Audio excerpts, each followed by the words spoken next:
정용진 신세계그룹 회장이 또 한 번 깜짝 인사를 발표를 했습니다. 앞서 건설에 이어서 이번에는 실적이 부진한 이커머스 계열사 두 곳의 수장을 동반 경질했는데요.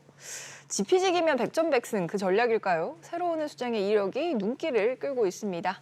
이번 수시 인사의 배경과 마음 급한 신세계의 속사정, 김대우 경제학 박사와 살펴보겠습니다. 박사님 안녕하세요. 네, 반갑습니다. 요즘 신세계 임원들이 좀 초긴장 상태라는 얘기가 나오는 게 이번에도 임기가 남았는데 계열사 수장들을 교체를 했더라고요.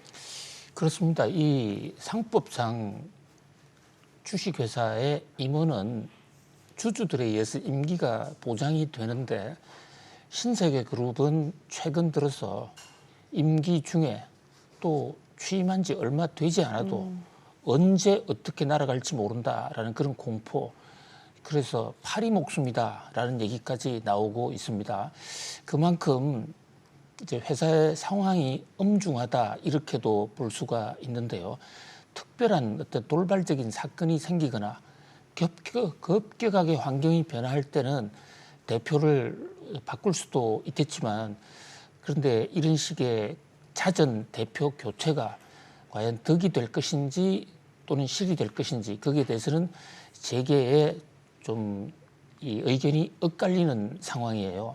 특히 최근에 이제 신세계그룹에서 앞으로 그 전략적인 사업으로 엄청난 돈을 쏟아부었던 G마켓, 무려 3조 원 이상의 실탄을 쏟아부었거든요. G마켓을 왜 샀느냐? 자, 인터넷 이커머스를 사면 기존의 이마트하고 오프라인과 연결이 돼서 시너지 효과를 낼 것이다. 사실 어떻게 보면 굉장히 큰 성부수였습니다. 근데 그게 지금 잘 안 먹히고 있죠. 시너지는커녕 양쪽이 다 잘 안 되는, 그러니까 시너지는 고사하고 골칫거리다. 그래서 이게 한때 신의 한 수가 아니냐라는 얘기도 있습니다만 지금은 신의 악수가 됐다. 이런 얘기가 있거든요. 과연 이게 대표 한 사람 바꾼다고 G마켓이 살아날 수 있겠느냐. 또 SSG도 지금 강희석 전 대표도 전격 경질되지 않았습니까? 하여튼 이마트의 신세계의 운명을 좌우할 수 있는 온라인화의 선두주자들인데 두 회사가 계속된 적자 헤어나질 못하니까 뭐 오나인 정용진 회장 입장에서는 새로운 어떤 말을 써서 한번 분위기를 쇄신해 보려고 하는 그런 전략으로 보여지는데요. 근데 일각에서는 G마켓에 투자 결정한 사람이 정용진 회장님 아니냐. 그러면 회장님은 자기가 물러날 수는 없잖아요. 그러니까 회장님의 경영 스타일을 바꿔야 되는 거 아닌가. 뭐 이런 얘기도 일각에서는 나오고 있는 것이고요. 또 우리 한자 속담에 신상필벌이라는 얘기가 있는데, 그것은 밑에 사람들을 관리하는데 가장 중요한 동서고금의 진리 중에 하나죠. 열심히 잘하는 사람들한테는 상을 주고 못하는 사람한테는 벌을 주는데, 최근에 신세계그룹은 신상은 없고 필벌만 있다. 오로지 필벌만 있다. 이런 것도 균형에 좀 어긋난 거 아니냐. 그래서 좀 사기가 좀 떨어져 있는 것으로 보여집니다. 근데 이번에 영입한 인물이 좀 면면이 눈길을 끄는 부분이 있습니다. 좀 적을 알고 나를 알자 전략일까요? G마켓의 경우에는 경쟁사 임원 출신을 전격 영입을 했어요. 그렇습니다. 이제 뭐 간 사람은 어쩔 수 없다 하더라도 새로운 사람들이 이 분위기를 한번 새로 혁신을 해줄 것인가, 그런 관점에서 관심을 끄는데요. G마켓의 신임 대표로 정현권 대표가 왔습니다. 이분은 신세계 출신이 아니에요. 학교도 학부부터 석사, 박사까지 다 브라운 대학을 나왔는데, 이 브라운 대학이라는 학교가 바로 정용진 회장의 모교예요.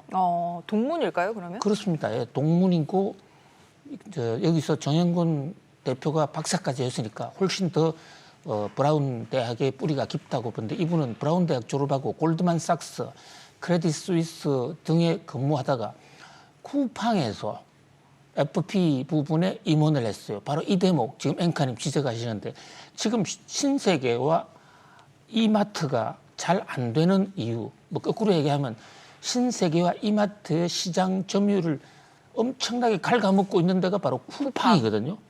그다음에 또 하나 알리바바 코리아 총괄을 했는데 지금요 알리페이 이런 회사들이 그러니까 추적은 쿠팡이었다 그러면 요즘은 테무, 알리 이런 쪽에서 들어와서 또 신세계에 중국 시커머스가 또 자립을 하고 있죠. 뒷덜미를 잡고 있지 않습니까?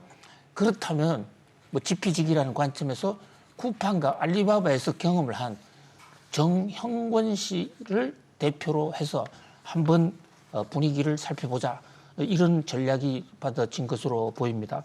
그다음에 쓱닷컴, SSG닷컴은요. 최운학 씨, 이분은 이제 1972년생인데 신세계 입사생이에요. 지금 이마트 대표도 신세계 출신이 대표를 맡고 있죠. 그리고 이마트 마케팅 팀장으로 오랫동안 근무해왔고 SS닷컴 영업본부장도 해왔는데 과연 세술세부대가 와서 신세계가 상당히 지금 어렵습니다. 주가도 지금 뭐 52주 최저치 연일 하락세로 떨어지고 있고 매출 실적 다 안 좋은데요. 과연 새 판을 짜서 이분들이 과연 이 위기를 벗어날 수 있을 것인지 이것은 단순히 신세계와 이마트 한 회사를 넘어섰어요. 지금 한국의 유통 판도가 완전히 쿠팡에 의해서 독점화되는 그런 상황을 보이고 있거든요. 과연 쿠팡의 그 파죽지세를 기존 전통 오프라인의 1등이었던 이마트가 어떻게 넘어날 수 있을 것인가. 재계가 상당히 비상한 관심을 갖고 지켜보고 있습니다. 사실 오프라인 면에서는 롯데나 홈플러스도 관심을 가질 수밖에 없는 대목이기도 하겠네요. 어떻게 이마트가 넘어서는지. 그렇습니다. 그 대목도 정말 지적을 해주셨는데요. 지금 홈플러스도 정말 분위기가 어수선해요. 홈플러스는 지금 사모펀드 MBK가 인수를 했는데 지금 출구 전략을 써야 되는데 적자다 보니까 팔리지도 않고 그렇다 보니까 이 홈플러스 같은 경우에는 아예 매장을 폐쇄해서 있는 업체들과의 지금 갈등도 심화되고 있고 최근에는 이 알리페이가 인수하는 게 아니냐라는 기대도 있었는데 그건 선을 그었죠. 이제 우리는 아니다라고 얘기를 했죠. 그러니까 이 전통 오프라인 매장에 한때 정말 잘 나갔던 회사였죠. 이 회사들이 코로나를 기화로 완전히 이제 좀 기세가 꺾였고 특히 이후에도 쿠팡과 전 세계 각국의 이커머스 시장의 공격에 지금 상당히 뿌리채 흔들리고 있다. 이렇게 볼 수가 있는데 이 위기를 과연 어떻게 돌파할지 주목이 됩니다. 물론 한 사람이 하는 일은 아니지만 쿠팡과 알리바바에 있었던 정형권 지마켓 대표가 어떤 묘책을 내놓을지 이 부분도 지켜보시면 좋을 것 같습니다. 아까 박사님 책임 경영 말씀하셔서 이 부분도 좀 여쭤봐야 될 것 같은데 이렇게 계열사 대표들은 임명받은 사람이고 경영 성과에 따라서 이렇게 경질이 되는 게 당연한데요.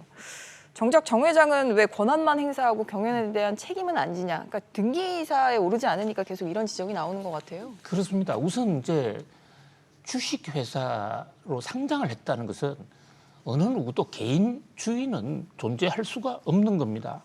상장되고 나면 결국 자기 지분만큼의 권한이 있는 것인데 그리고 이제 회장으로 온 지가 오늘 딱 100하루째예요. 101일째가 됐습니다.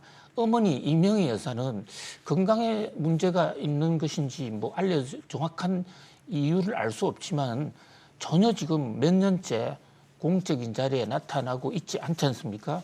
그런 면에서 정용진 이 회장에게 그런 기대가 큰데 이 정용진 회장은 자 이게 오나기 때문에 뭐 대주주이기 때문에 책임을 질 수 없다 이런 얘기가 아니고요.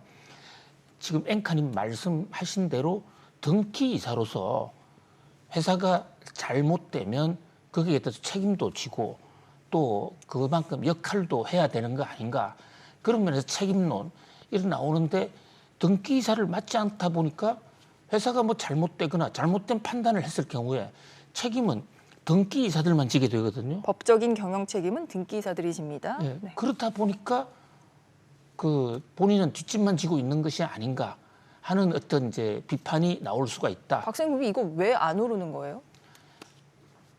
그런 우리나라 기업들의 그런 패턴이 많이 있지 않습니까? 등기 이사로 오르지 않으면 미국 기업들 같은 경우에는 사실상 회사를 장악하기가 어려워요.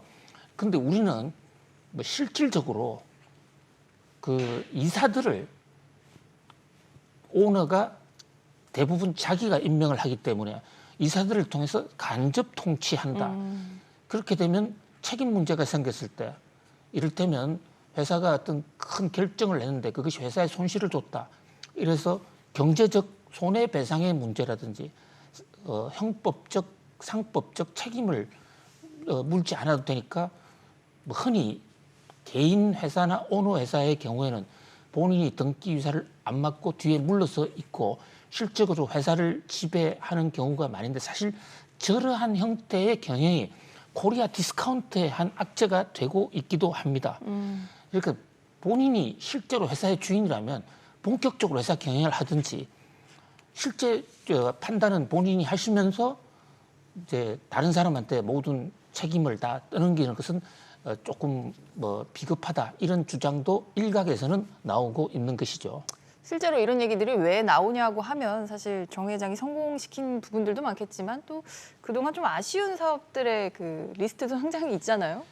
그렇습니다. 그러니까 정용진 회장이 그동안에 이제 그룹 2인자로 있으면서 이명희 회장 체제에서 2인자로 있으면서도 아들이었기 때문에 사실 새 사업들 모두 주도해 왔거든요. 지금 그 경영학 교과서에서까지 올라와 있는 사례, 예를 들면 부츠라든지 피에로 쇼핑, 쇼앤텔, PK 피코크, 제주 소주, 영랑호 리조트 이런 여러 가지 사업을 정용진 회장의 아이디어로 정용진 회장이 주도했습니다마는 실제로 그 전면에는 바지 사장이 나와 있지 않습니까? 그 바지 사장들은 회사가 안 될 때 다 책임을 지고 경질 또는 교체됐는데 정영진 회장은 오히려 이제 회장 승진을 했단 말이죠. 바로 이 대목과 관련해서도 이제 그 마이너스의 돈으로 경영이 잘 안 돼서 철수한 회사의 책임은 누가 지느냐. 이런 문제까지도 제기가 되고 있는 것이죠. 최근에 이제 그 뭐 가정 간편식 피코크 철수를 했을 때 뭐 이 대목에 대해서도 회사가 잘못됐다면 하나의 경험이다. 자, 과연 그것이 주주들 입장에서나 사원들 입장에서는 그게 하나의 경험일 수 있을까? 시도와 실패를 빨리 하는 그런 전략을 취하고 있는 걸까요? 트라이 앤 에러를 빨리 해보는? 물론 경험도 필요하고 하지만은 이제 그리고 또 사업을 하다 보면 반드시 100% 성공할 수는 그렇죠. 없는 거기 네. 때문에 새로운 사업을 했다는 것 자체 그것은 새로운 시도로도 높이 평가할 수도 있는 것입니다만 다만 사내외에서는 좀 책임 경영 쪽으로 본인이 벌린 사업에 대해서 본인이 좀 책임지는 모습이 전체 직원들의 사기 암양에 좋지 않겠냐는 그런 지적이 일각에 있는 것이죠. 알겠습니다. 저희가 곧 성공 사례로도 또 소개해드릴 날이 오기를 저희도 좀 기다려 보겠습니다. 국내 얘기 여기까지 해보고요. 다음은 해외로도 좀 가보죠. 엔비디아가 세계에서 가장 비싼 기업에 오르면서 일부에서는 시스코 리스크를 걱정하는 목소리가 나오고 있습니다. 해충 박멸업체로 잘 아시는 그 세스코 아니고 시스코라는 기업인데요. 어떤 곳이고 과거 닷컴 버블로부터 우리는 어떤 교훈을 새겨야 할지 이 부분도 이어서 살펴보겠습니다.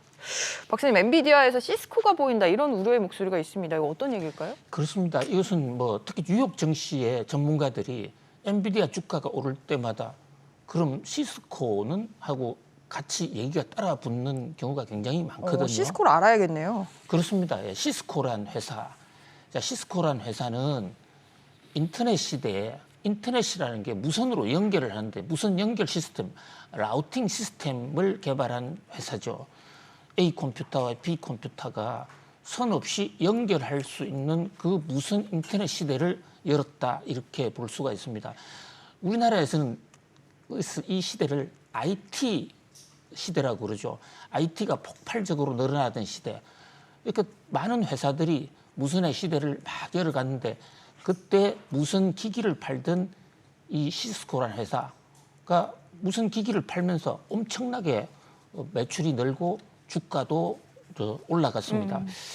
이 그 시스코란 회사는요, 그 스탠포드 대학의 연구원으로 있던 부부가 스탠포드 대학하고 어떤 회사 경영 방침을 놓고 좀 충돌을 빚자 아예 우리가 그냥 회사를 해보겠다 해서 스탠포드 대학의 하나의 학내 벤처로 출발한 회사예요.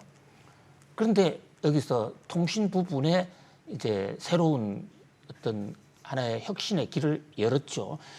그런데 엄청나게 투자가 일어나다가 어느 순간 그 투자한 것이 단기 실적으로 소화가 안 되니까 시스코가 떨어졌는데 그때가 2000년 3월 17일이에요.